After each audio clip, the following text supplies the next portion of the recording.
As for you, do you ever think, well, I have to ask, Cranberries, reunite or not? Or Yeah, you never know. I never say never, you know, so you never know. Maybe one day we'll go back and do a reunion, so you never know if we're all healthy and, you know, if it feels right for everybody, like the Police are doing that, you know, and it's cool because they feel like it's the time. yeah. And it's going to be a hot ticket actually this summer. I'd like to go see that. So you never know. It could happen. As for you, if you look back now on the albums, I think you recorded, your first album was released in 1993. Yeah. And the last proper studio album in 2001. Yeah. Is it for you, can you tell maybe some sort of phases you went through with the Cranberries? All right, yeah. If we look back on every album a little bit? The first album was like the journey of you're a bunch of kids and you're teenagers and you're all coming out of school and you're all really naive and you haven't a clue about life.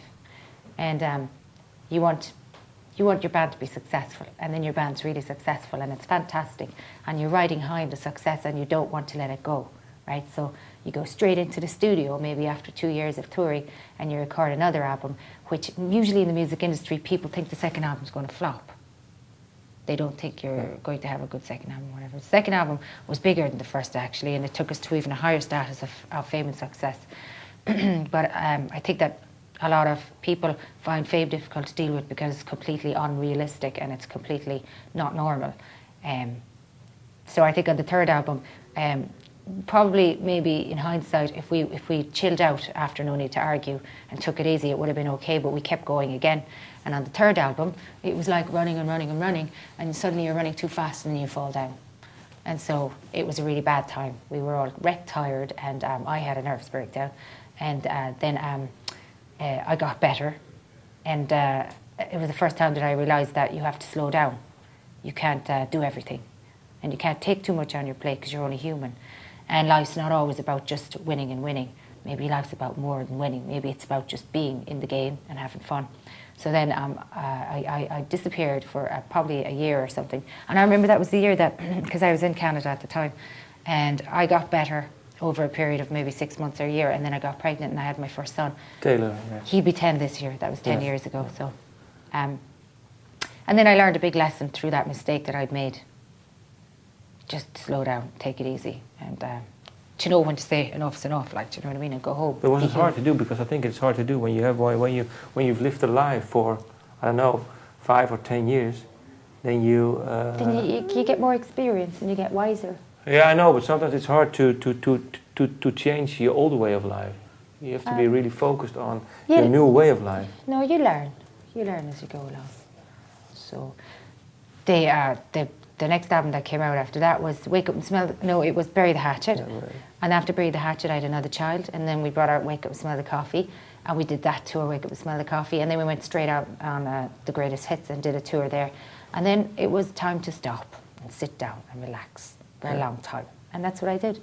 And it was really cool, just totally relaxed, and it was nice, just for the first time since I was a child, a teenager, to actually not have any pressure and not be in a band and not have any pressure at all. So I just really enjoyed the 4 years. It was great.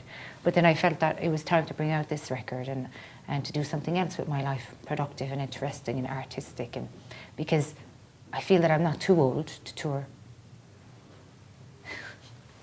I think there's one more tour left in me, maybe. One? So, only one? I don't know. This could be the last. Maybe small. You never know. Maybe small venues. Small venues, yeah. Is it? What does your son think of your music?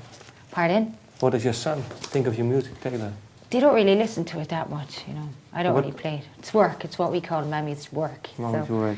And I don't really play it for them too much. I mean, they're going to hear it in the radio eventually, so we'll see what they think of it when they hear it. And what do they listen to? Is it hip-hop, R&B, or...? I know they kind of listen to a good old mix, 1 minute they'd be listening to pop music, and then they'd be listening to alternative music, so they're a bit young yet to have taste, They're kind of listening to everything. Kids are very open at that age, do you know what I mean? Do you remember when you were 10 years old, you're listening to anything and everything that's on the radio? Watching a lot of cartoons. PlayStation is big with the kids now. Yeah, that's really true. And it's for you, because one thing I would like to ask you still is, in 2004 you did Ave Maria, the title track of The Passion of the Christ. Yeah. Did you, expect all the hassle about the movie? What movie? Oh, well, The Passion of the Christ. It got really... I didn't read any of it. I was in the forest, so Okay. yeah. I was out in the sticks, in the woods, relaxing, so I didn't really read anything about it. Okay, now it was really, well, really big controversy, I mean.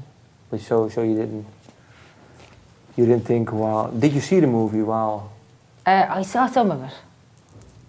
What do you think? I thought it was pretty gory. It was heavy. It's really heavy. It was heavy. And like, you know, some of it, it was like, oh, I couldn't look.